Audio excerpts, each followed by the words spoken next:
শালি মারা যাওয়ার পর লাশের পাশে মহিলারা কোরআন তেলাওয়াত করতেছিল। এমন সময় তার দুলাভাই এসে দাবি করলো, আমি আমার শালিকে শেষ গোসলটা করাতে চাই। এই কথা শুনে আশেপাশে মানুষ তো ফতুয়া দেওয়া শুরু করলো।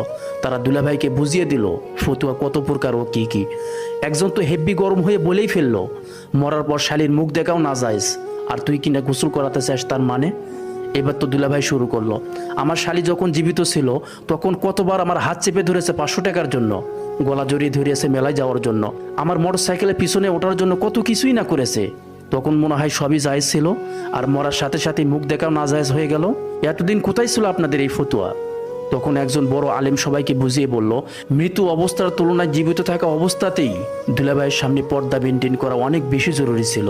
দুনিয়াতে জীবিত থাকা অবস্থায় তার জন্য পর্দা করা ফরজ ছিল, কিন্তু আজ যদি আপনি তার কাফনের 5 টুকরো কাপড়ের উপরে আরো 6 টুকরো এক্সট্রা কাপড় দিয়ে ঢেকে দেন, তাতেও কোনো লাভ হবে না। আর মরা মানুষকে কোরআন তিলাওয়াত করে শুনিয়ে কি লাভ?